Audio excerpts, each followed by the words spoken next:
Hello guys, कैसे हैं आप? Thank you for watching my video. और आज हम स्टार्ट कर रहे हैं उसी का सेकंड पार्ट ज्योग्राफी का, जो 9th की चल रही थी, एपिसोड 2। और अगर आपको बायोलॉजी पढ़नी है तो मैं कल से डेली क्लास स्टार्ट कर रही हूँ 11th की बायोलॉजी। 10th और 9th की भी करूँगी, पर अभी 11th की कर रही हूँ।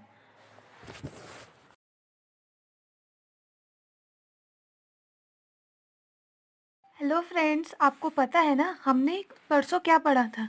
एक बार मैं रिवाइज कर रही हूँ जल्दी जल्दी। तो आप देखिए, हमने फर्स्ट में क्या पढ़ा था? भारत की स्थिति।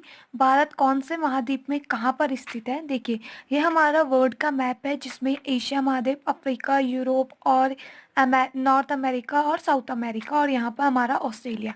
और ये जो भाग है इसे हम कहते हैं कॉन्टिनेंट्स, और यहाँ पर जो होता है हमारा, ये कहलाता है ओशियंस। ठीक है, अब इसकी स्थिति ये कहा, भारत जो है एशिया महाद्वीप में स्थित है।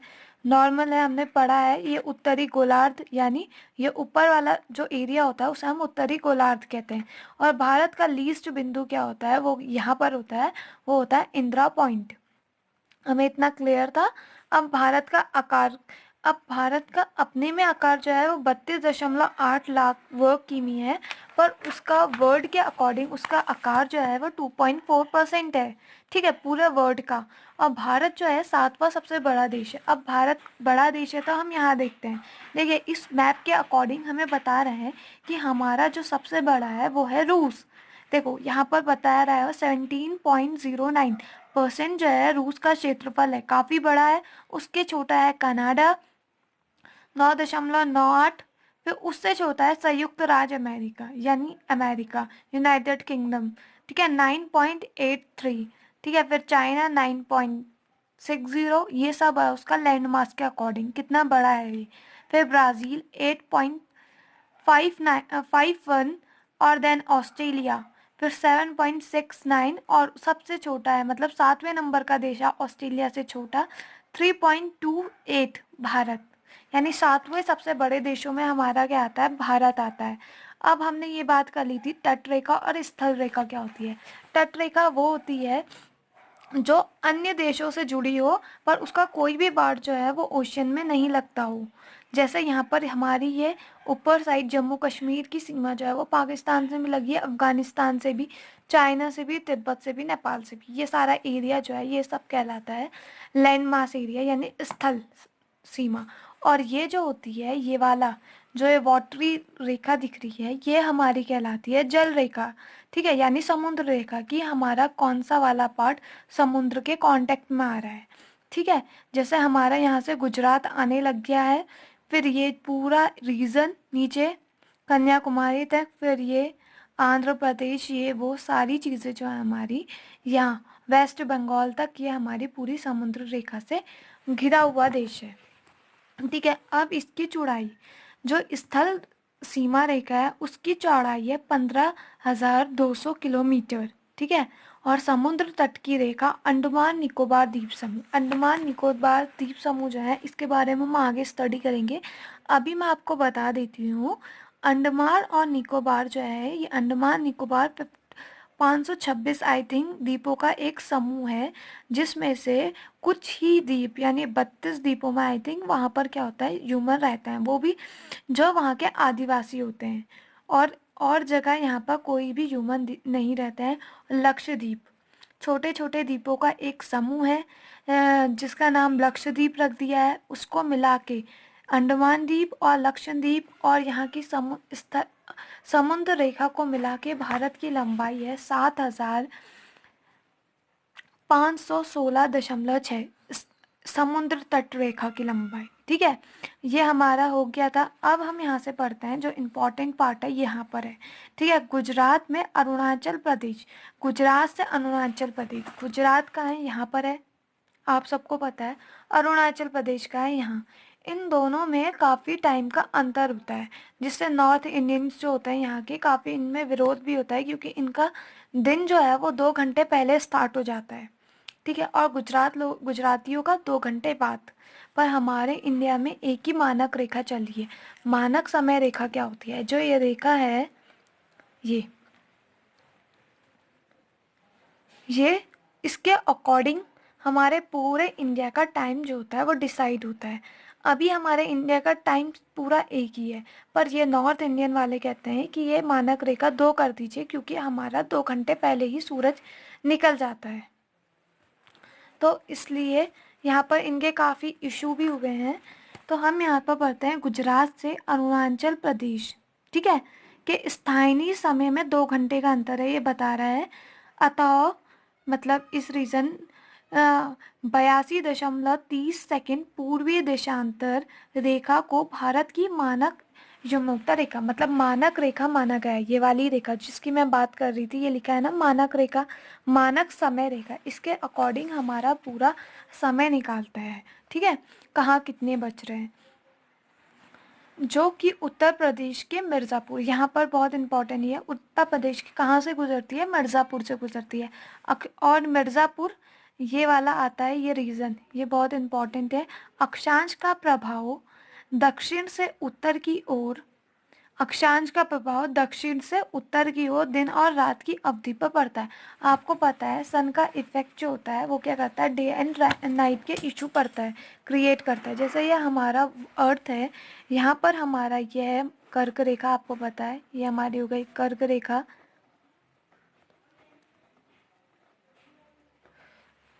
रेखा, ठीक है। अब ये हमारा हो गया अक्षांश, ये हो गया हमारा दक्षांश, ठीक है, दशांतर एक तरह से। ये हो गया हमारे अर्थ, यानी ये हो गई हमारी सन की पोजीशन, जो भी है ये, ठीक है। अब इसकी सन की सनलाइट के अकॉर्डिंग हमें पता है हमारे साउथ रीजन में ज़्यादा सनलाइट इफेक्ट करती है नॉर्थ के अकॉर्डिंग, क्योंकि सूरज की किरणें साउथ में ज़्यादा पड़ती है, तो उसी का इफेक्ट जो होता है हमारा दिन रात में पड़ता है, ठीक है। ये हो गया हमारा। अब भारत तथा विश्व, भारत और विश्व के कॉन्टेक्ट के अकॉर्डिंग हम इसमें पढ़ते हैं क्या कह रहा है ये। भारतीय भूखंड एशिया महाद्वीप के पूर्व और पश्चिम के मध्य में स्थित है। आपको पता है, आपने ये बचपन में पढ़ा होगा सबने, ये होता है नॉर्थ, ठीक है, साउथ, ईस्ट और वेस्ट, ठीक है। तो भारत ईस्ट और वेस्ट के बीच में एशिया के यहाँ पर क्या है, स्थित है। बस सिंपल ये कह रहा है कहाँ पर स्थित है, ईस्ट और वेस्ट के बीच में स्थित है, ठीक है। भारतीय भूभाग एशिया महाद्वीप का दक्षिणी विस्तार है, ठीक है, दक्षिण की ओर फैला हुआ है। हिंद महासागर जो कि पश्चिम में यूरोपीय देशों और पूर्व में एशियाई देशों से मिलता है। अब मैं आपको एक चीज़ दिखाती हूँ, ठीक है। ये हमारा जैसे हिंद महासागर, ये यहाँ पर एशिया के भी कांटेक्ट में आएगा और ये हमारे यूरोप के भी कांटेक्ट में आएगा, ठीक है। हिंद महासागर, हिंद महासागर पूर्व में एशियाई देशों से मिलता है, भारत का केंद्रीय स्थिति प्रदान करता है। और भारत को हमेशा जो हिंद महासागर है इसकी पोजीशन बहुत, हिंद का नाम ही भारत के अकॉर्डिंग पड़ा है, ठीक है, हिंद महासागर का नाम, इसलिए वो उसका सेंट्रल रीजन में है। देखिए दक्षिण का पठार हिंद महासागर के शीर्षवत फैला हुआ है, मतलब ऊपर की साइड फैला हुआ है, और पश्चिमी एशिया, अफ्रीका, यूरोप के देशों के साथ साथ पूर्वी एशिया के देशों से भी पूर्वी तट के माध्यम से निकटतम संबंध बनाए हुए हैं। अभी मैं इसको समझाती हूँ मैप के द्वारा, ठीक है।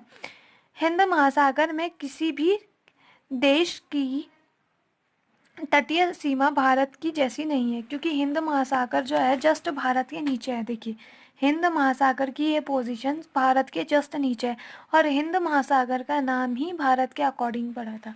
देखिए यहाँ पर इसने लिखा होगा भारत की इसी महत्वपूर्ण स्थिति के कारण एक महासागर का नाम इसके नाम पर रखा गया है।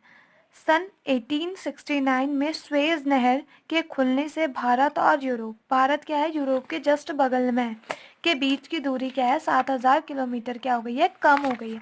अब यूरोप और भारत एक बार देख लेते हैं। देखिए यूरोप यहाँ है, स्वेज नहर यहाँ है, और इंडिया यहाँ है।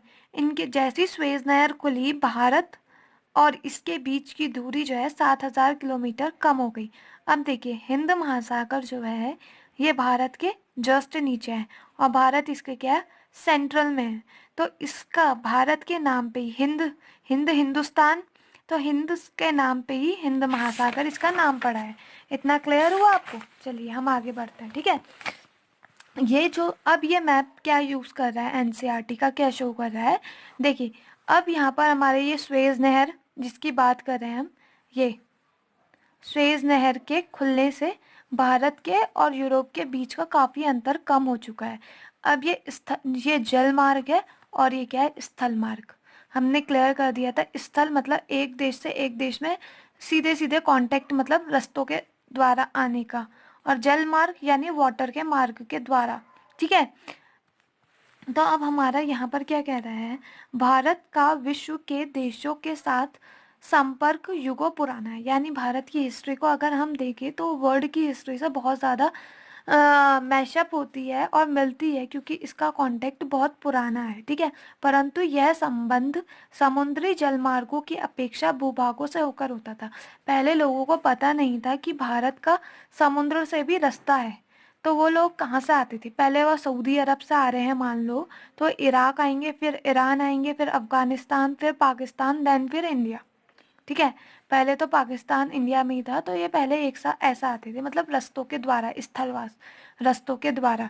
तो ये हो गया स्थल, भूभाग से होकर आती थी। उत्तरी पर्वतों के द्वारा उत्तरी पर्वतों के दर्रों से अनेक यात्री प्राचीन काल में भारत आए। मतलब यहाँ पर बहुत सारे दर्रे हैं जिसके द्वारा, जैसे कोराकोरम दर्रा यहाँ पर है, तो उसके द्वारा बहुत सारे लोग जो हुए वो क्या आते थे, इंडिया आते थे, जैसे सिकंदर। ठीक है, जबकि समुद्री मार्ग बहुत समय तक ज्ञात नहीं थी, और उन लोगों को पता ही नहीं था कि समुद्री मार्ग भी हैं। ठीक है, इन मार्गों से प्राचीन समय से विचारों और वस्तुओं का आदान प्रदान होता रहा है। आपको पता है इंपोर्ट और एक्सपोर्ट, कि कुछ सामान यहाँ मिल रहा है, जैसे यहाँ पर हमारे इंडिया में बहुत मसालों के लिए बहुत ज़्यादा फेमस था।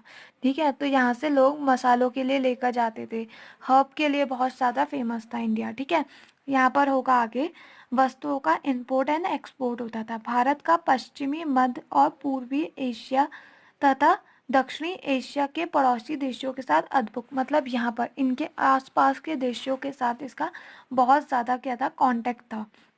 इस प्रकार उपनिषदों के विचार, रामायण और पंचतंत्र की कहानियों में भारत के अंक एवं दशमलव प्रणाली आदि संसार के विभिन्न भागों तक पहुंच सके, जिसके द्वारा, जैसे भारत की रामायण और पंचतंत्र क्या हुआ, भारत में लिखी गई थी, तो ये क्या हुई, एक दूसरे से कांटेक्ट के द्वारा सब जगह फैली।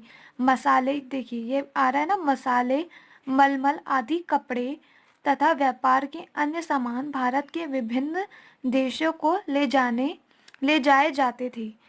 इसके विपरीत यूनानी स्थान कला और पश्चिमी एशिया की वास्तुकला के प्रतीक, मीनारों और गुंबदों का प्रभाव हमारे देश में विभिन्न भागों में हुआ है। अब मतलब ये हुआ, देखो दोस्तों, अब हमारी नेक्स्ट हेडिंग है भारत के पड़ोसी देश, मतलब भारत के अगल बगल कितने नियर बाय उसके कंट्रीज थी। ठीक है, अब भारत के दक्षिण एशिया में एक महत्वपूर्ण स्थान है। ठीक है, एशिया में स्थित है, दक्षिण साइड में। भारत में कितने 29 राज्य हैं, पर अब जो हो गए हैं वो 28 राज्य और 8 केंद्र शासित प्रदेश हो गया है। केंद्र शासित प्रदेश जैसे दिल्ली हो गया, चंडीगढ़, ये सब जो होते हैं हमारी केंद्र शासित प्रदेश होते हैं, जिनमें सेंट्रल से पूरा शासन चलता है। ठीक है, अब भारत की भूमि की सीमाएं उत्तर पश्चिम क्या होती है, देखिए हमारा ये मैप है भारत की सीमाओं का, यह है हमारा नॉर्थ, और इसका पश्चिम एरिया जो क्या, इधर पाकिस्तान, अफगानिस्तान, कजाकिस्तान, काबुल इधर साइड पाया जाता है। और उत्तर पूर्व में, यह हमारा पूर्व है, ये तिब्बत और चीन ने जो है वो तिब्बत को ऑक्यूपाइड किया, मतलब अपने अंदर ले लिया।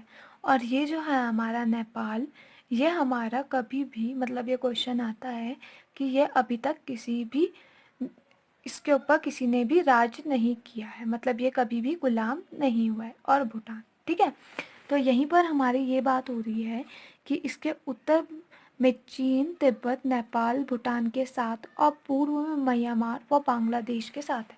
अब पूर्व कौन सा हिस्सा हुआ हमारा, ये पश्चिम तो पूर्व ठीक है। म्यांमार, बांग्लादेश, आपको दिख रहा होगा भूटान, ठीक है, ये यहाँ पर, ठीक है।